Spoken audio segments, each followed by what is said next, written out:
मेरा छोटा भाई मुमताज़ रहमत का वीडियो है जो हमारे नेता अली इमरान रम्ज़ विक्टर भाई के बारे में कुछ बोले हैं। तो किसी चीज़ का परवाह ना करते हुए एक नीडर आदमी जो विक्टर भाई हैं सबूत देते हुए इलाके के हजारों महिला के हाथ में झाड़ू और नौजवान ममता ने विरोधी तो इबिन क्या कि अपने एमएलए का बात नहीं सुनता। भाई मुमताज ने ये भी बात कहा है, हमने सुना है कि सोनार बंगला कर सकता है। तो करीम साहब ये दावा किया, ये डिमांड किया कि इस्लामपुर को डिस्ट्रिक्ट बनाया जाए। तो उनको किस तरह से जलील की थी ममता बनर्जी, जो कि ममता बनर्जी से भी सीनियर। बस स्टैंड में एक घर बना है, नीचे 2 कमरे का मकान था है, ऊपर में 2 ये रूम बना था जो यहाँ का लोकल लड़का कोई बिजनेस करके खाए देगा, अपना रोजगार बढ़ाए। उसमें पहला रूम मुमताज भाई को ही मिला था, मेरा भाई मुमताज को ही मिला था, जहाँ से वो बिजनेस शुरू किए थे। मिनाज साहब जो एमएलए हैं यहाँ के, ये तो जूनियर, उनका रब्बानी भाई पहले वादा किए थे ग्वालपोखर में जो हम कॉलेज बना देंगे इमाद साहब के नाम पर, अपने बाप के नाम पर, वो तो बना के देखा। चाहते हैं कि कॉलेज बने, और जब ये डिमांड था जो कॉलेज लेके ये एमएलए हुआ तो उसको चाहिए कि मिनाज साहब को एमएलए कॉलेज बनाना चाहिए। इसमें अगर हम लोगों का कोई कॉपरेशन लगेगा तो हम लोग कॉपरेट। स्टूडेंट पढ़ नहीं पा रहा है। कल परसों में एक सोशल मीडिया में देखा कि वहाँ प्यून तक नहीं है जो स्कूल को जाके खोले, ये व्यवस्था कर दिया। ये डेवलपमेंट के अलावा कोई काम है। जो सीएम खुद मेरी बीवी को फोन करती थी, पहचानती थी, ये मैं नहीं कहता, ऑन रिकॉर्ड आप लोग देखिएगा। एक बार ममता बनर्जी बीजेपी के लोग एक नाकाम साजिश रचा था कि कानकी में हिंदू मुसलमान दंगा लगाने की कोशिश किया था। उस वक्त विक्टर भाई मौजूद एमएलए चीज है और वो क्या कर सकते हैं। 2026 आने दीजिए, इन लोगों को दूध का दूध पानी का पानी हिसाब मिल जाएगा। सबसे पहले आप लोगों के चैनल के माध्यम से मैं सबको अस्सलाम वालेकुम, नमस्कार, आदाब कहना चाहूँगा।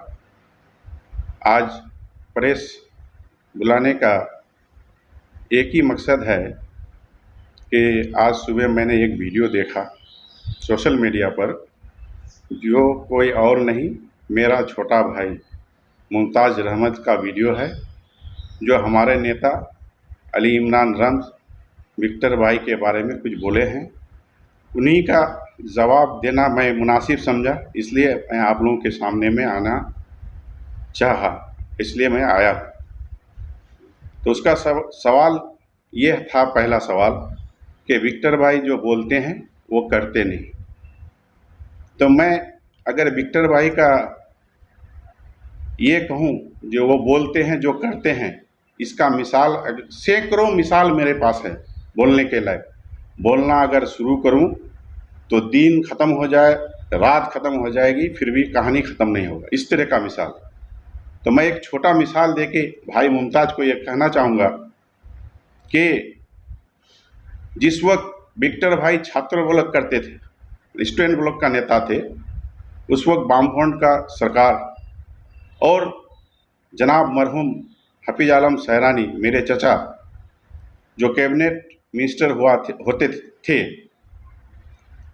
उस दौर में उन्होंने अपने पार्टी के खिलाफ समझिए एक आंदोलन किया था, जो एक मिसाली आंदोलन पूरा इलाके का आदमी जानता है, लाठीचार्ज आंदोलन। तो उस वक्त उसको काफ़ी परेशानी का सामना करना पड़ा था, क्योंकि अपने सरकार में रह के आंदोलन करना इलाके के लिए काफ़ी दुश्वारी होती है। तो किसी चीज़ का परवाह ना करते हुए एक नीडर आदमी जो विक्टर भाई हैं, इस बात को सबूत देते हुए इलाके के हजारों महिला के हाथ में झाड़ू और नौजवान बुजुर्ग किसान के हाथ में लाठी डंडा लेकर वीडियो ऑफिस गए थे, जो आंदोलन हॉस्पिटल को लेके था। उसी आंदोलन के कारण आज ये हॉस्पिटल का जो नया हॉस्पिटल, बड़ा हॉस्पिटल बना, बेड बढ़ा, ये विक्टर भाई के आंदोलन की वजह से हुआ था। क्योंकि उस वक्त हॉस्पिटल का हालत इतना ख़राब था, पुराना था घर, जो गिर सकता था, पेशेंट का कोई बैठने का इंतज़ाम था, न रहने की सहूलियत थी। इस आंदोलन को विक्टर भाई ने किया था, जिसके वजह से उनको जब बिल्डिंग बन रही तो गलत काम हो रहा था, ठीक से काम नहीं हो रहा था, उसके लिए भी वो आंदोलन किए, उसके लिए उसको केस खाना पड़ा। वो उनका कोई जाति केस नहीं था, वो इलाके के डेवलपमेंट के लिए, इलाके के लिए वो केस लिए थे उन्होंने। तो आज मैं ये कहना चाहूँगा कि आप जो कहते हैं कि डेवलपमेंट हम लोग करते हैं, हम लोगों के ज़माने में होता है। तो हॉस्पिटल उस वक्त बना, उसके बाद इलाके के आदमी भैया को, विक्टर भाई को एमएलए भी बनाए, लेकिन कुछ दिन रहने के बाद 13 महीना या 14 महीना का टाइम मिला, उसके बाद वो विरोधी का एमएलए हाउस में उठाते रहे कि चकलिया में हॉस्पिटल जोगनास को रूरल का शक्ल दिया जाए, सीजरियन का व्यवस्था किया जाए, डॉक्टर लाया जाए।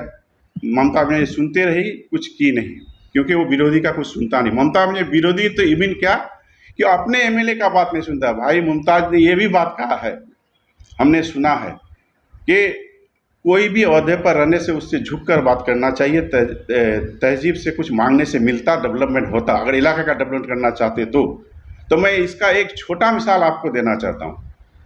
जनाब अब्दुल करीम चौधरी साहब, जो सीनियर टॉप मोस्ट लीडर, जो इलाके के लिए, वो अपने लिए नहीं कहे थे, वो सरकारी मीटिंग थी ममता बनर्जी की रायगंज में, वहाँ पर वो सवाल किए थे कि ममता बनर्जी खुद बोली थी कि हम जब बंगाल में चीफ मिनिस्टर बनेंगे तो बंगाल को सोनार बांग्ला कर दो। तो जो सोनार बांग्ला कर सकता है, तो करीम साहब ये दावा किया, ये डिमांड किया कि इस्लामपुर को डिस्ट्रिक्ट बनाया जाए। जाहिर सी बात है, इस्लामपुर डिस्ट्रिक्ट होने से हम लोगों का डेवलपमेंट होगा। तो उनको किस तरह से जलील की थी ममता बनर्जी, जो कि ममता बनर्जी से भी सीनियर है, ये आप लोग सब जानते हैं। तो ये मुमताज को सिखाने की ज़रूरत नहीं है, तो विक्टर भाई को किस तरह से किससे काम लेना होगा। विक्टर भाई आज भी हक के लिए लड़ते हैं, आज भी बोलते हैं, कल भी बोलेंगे इंशाल्लाह। रहते तक, जब तक रहेंगे वो हक के लिए ही बोलेंगे, और जैसा बोलना है वैसे ही बोलेंगे।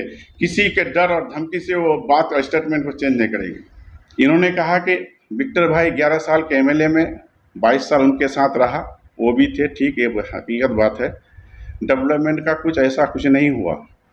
तो मैं कहना चाहूँगा कि विक्टर भाई जब एमएलए थे, हाल ही में जब शुरू में एमएलए हुए थे, वो एमएलए लेट से आप जो आया, अभी चकलिया बस स्टैंड में एक घर बना है, नीचे 2 कमरे का मकान था, दुकान का मकान, और मुसाफिरों को रहने की जगह, पेशाब पैखाना की सहूलियत नहीं थी, सब जानता है। ऊपर में 2 ये रूम बना था, जो यहाँ का लोकल लड़का कोई बिजनेस करके खाए, रोजी रोजगार हो, और ये सरकारी घर होने से भाड़ा भी मामूली सा लगेगा, दे सकेगा, अपना रोजगार बढ़ाए। उसमें पहला रूम मुमताज भाई को ही मिला था, मेरा भाई मुमताज को ही मिला था, जहाँ से वो बिजनेस शुरू किए थे। तो बिजनेस शुरू किए, आज बिजनेस का बड़ा हुआ, अल्लाह चाहे और बड़ा हो, फले फूले, लेकिन ये मत बोले कि काम नहीं किया। बिजनेस भी आपको विक्टर भाई दिखाया था, इसलिए कि आप उस वक्त फ्रॉड ब्लॉक का कर्मी थे, और बेकार कर्मी, रोजगार नहीं था आपके पास। वो रोजगार देने के लिए आपको चकलिया बस स्टैंड में विक्टर भाई ये इंतजाम कर दिए थे। और एक बात उन्होंने कहा कि विक्टर भाई जो नहीं कहते वो करते नहीं है, वो उसका मिसाल आपको हम देता है। एक तो झाड़ू का आंदोलन का दिए ही, एक किसान विरोधी आइन जो दिल्ली सरकार, बीजेपी सरकार बनाया था, ममता बनर्जी का सरकार में कोई नेता उसका कोई आंदोलन कुछ नहीं किया। विक्टर भाई एक वाहिद नेता जो बोले थे कि हम ट्रैक्टर आंदोलन करेंगे, किसानों का हक में बोलेंगे, किसान को हक दिला के रहेंगे, चाहे मेरी कोशिश जितना दूर तक हो कर सकें, एसपी डीएम सब उसको ट्रैक्टर रैली करने देगा नहीं विक्टर भाई को। फिर भी वो ट्रैक्टर लेके इस्लामपुर गए थे, हजारों की तादाद में, जो आप लोग भी देखे होंगे, वो ऐतिहासिक रैली था, उसका असर दिल्ली में पड़ा। यही इमरान दिल्ली जाके किसानों के आंदोलन के लिए वो आवाज़ उठाए थे, वहाँ पर भी आंदोलन में शरीक हुए थे, और इतना टीएमसी का नेता क्यों नहीं कुछ बोला। तो विक्टर भाई जो कहते हैं वो करते हैं। आज ये बोलता है जो कॉलेज विक्टर भाई ने बनाए, ज़मीन नहीं थी। ऐसी सरकारी ज़मीन बहुत पड़ा हुआ है हर ब्लॉक में। ये मिनाज साहब जो एमएलए हैं यहाँ के, ये तो जूनियर, उनका रब्बानी भाई पहले वादा किए थे ग्वालपोखर में जब हम कॉलेज बना देंगे, इमाद साहब के नाम पर, अपने बाप के नाम पर, वो तो बना के दिखा दे पहले, तब ये बना। हम चाहते हैं कि कॉलेज बने, और जब ये डिमांड था जो कॉलेज लेके ये एमएलए हुआ, तो उसको चाहिए कि मिनाज साहब को एमएलए कॉलेज बनाना चाहिए। इसमें अगर हम लोगों का कोई कॉपरेशन लगेगा तो हम लोग कॉपरेट करेंगे, तहे दिल से उसका शुक्रिया अदा भी करेंगे, बनाए ना। ये बोलते हैं कि मुंह में बोली नहीं है, काम ज़्यादा करता है। मुंह में बोली किसी का नहीं था, अगर मुंह में अगर कोई बोलना सीखा है आज, तो आज विक्टर भाई की वजह से आज आप लोग नेतागिरी करते हैं, विक्टर भाई की वजह से आज सब कोई बोलना सीखा है। ये कोई इसकी बात नहीं है, सब जानता है। ये भी बोली मुंह में जो दिया है वो विक्टर भाई ही दिया है। अरे नेता तो वही है कि जो किसी के लिए आवाज़ को उठाए। और सड़क, रास्ता, सड़क, नया सड़क कहाँ बना आपका, दिखाइए तो। रिपेयरिंग का काम जो आपका फर्ज है आप किए हैं। आप ये बोलता है कि हम कॉलेज का ज़मीन लिया, कॉलेज का ज़मीन मिल गया, ठीक है। आपका जो सीएम है कहीं पर बजट में क्या 2024, 25, 23 में ये बोल रही है कि कॉलेज के लिए, स्कूल के लिए हम ये बजट पकड़े हैं? कोई भी वेस्ट बंगाल में इसके पास तो जो स्कूल वामफ्रंट लोग दे के गया उसके पास टीचर नहीं है, स्टूडेंट पढ़ नहीं पा रहा है। कल परसों मैं सोशल मीडिया में देखा कि वहाँ प्यून तक नहीं है जो स्कूल को जाके खोले। ये व्यवस्था कर दिया। ये डेवलपमेंट कहते हैं आप लोग? इसको डेवलपमेंट कहते हैं? बोलिए ठीक है, नेतागिरी करना है, ठीक है। हम लोग भी डेवलपमेंट के वजह से सुनकर ममता बनर्जी जी को, मैं और मेरी मिसेस आलिया टीएमसी पार्टी में गया था जो शायद वहाँ जाके डेवलपमेंट है या फ्रॉड ब्लॉक में रह के डेवलपमेंट नहीं होगा। तो मैंने वहाँ जाके देखा कि ये विक्टर भाई को तोड़ने के अलावा और कोई काम है। जो सीएम खुद मेरी बीवी को फ़ोन करती थी, पहचानती थी, ये मैं नहीं कहता, ऑन रिकॉर्ड आप लोग देखिएगा। एक बार ममता बनर्जी रायगंज आई थी, उनको बाइक कार सिलीगुड़ी को प्रोग्राम में जाना था, हम लोग रामपुर में खड़े थे, रामपुर, ये मेरी मिसेज और हम लोग सारे आदमी। वहाँ सीएम कहीं पर रास्ते में नहीं रोकी, लेकिन बेबी को नज़र पड़ते ही वो रुकी और बोली कि चकलिया तुमको देखना होगा। तो देखने के लिए हम लोग गए थे, शायद वहाँ पर जाके कुछ डेवलपमेंट करा पाए, लेकिन डेवलपमेंट उस वक्त भी वहाँ पर करप्शन था, नौकरी चाकरी के लिए करप्शन, सब चीज़ के लिए करप्शन। ये चीज़ हम लोग बर्दाश्त नहीं कर पाए। और जब देखे खाली विक्टर भाई को तोड़ने के अलावा कोई काम नहीं है, जब हम लोग ये नहीं कर पाए तो लास्ट में हम लोग को पीछे करने की कोशिश किया। फिर हम लोगों को अकल आई कि विक्टर भाई के साथ रहना है तो विक्टर भाई के साथ ही रहना है। पार्टी करने से हम लोग फिर वापस आए। और मैं एक बात कहना चाहूँगा कि आज ये लोग जो डेवलपमेंट करता है, डेवलपमेंट तो बात की बात, इलाके में शांति श्रृंखला कुछ है, ये चीज़ आप लोग देख रहे हैं। चोरी चमारी से लेकर डकैती, रहजनी, सारा कुछ, पुलिस प्रशासन का जो पब्लिक पर जुल्म सितम। और विक्टर भाई जब एमएलए थे, अगर कुछ नहीं होता तो इलाका शांत था, जिसका मिसाल आपको मैं एक चीज़ बताना चाहूँगा, याद दिलाना चाहता हूँ कि बीजेपी के लोग एक नाकाम साजिश रचा था कि कानकी में हिंदू मुसलमान दंगा लगाने की कोशिश किया था। उस वक्त विक्टर भाई मौजूदा एमएलए थे, लेकिन वो किसी अपने जान का परवाह ना करते हुए रात दिन एक करके ये हिंदू भाई पर भी कोई फरोश ना आए, मुस्लिम पर भी कोई आँच ना आए, हजारों लाखों के तादाद में कानकी में एक जमायत करके ये मैसेज दिया था और आज तक कुछ नहीं हुआ। तो ये विक्टर भाई की वजह से ये शांत था। विक्टर भाई हारने का आज 3 साल से ज़्यादा होता है। इसी कम पीरियड में आज देखिए, बैंक में अगर कोई 200 रुपये का नोट लेके निकलता है तो सोचने पर मजबूर होता है कि मेरा रुपया सेफ है या नहीं। पुलिस को अगर कोई फ़ोन करता है तो पुलिस सुनता नहीं है। यहाँ का जो एमएलए है मिनाजुल आरिफिन आज़ाद साहब, मैं उनसे कहना चाहूँगा कि इस सब पर भी ध्यान दीजिए। मुंह में अगर आपका बोली नहीं है तो बोलना सीखिए, क्योंकि आपको इलाके का आदमी जिम्मेदारी दिया है ये सब देखने का, देखिए। और ये जो मुमताज़ भाई देके, इसको देके विक्टर भाई के बराबर में बात करना चाहते हैं, ये बोल के कुछ होने वाला नहीं है। अवाम यहाँ का जानता है, समझ भी पाया है कि विक्टर भाई क्या चीज़ है और वो क्या कर सकते हैं। 2026 आने दीजिए, इन लोगों को दूध का दूध पानी का पानी हिसाब मिल जाएगा।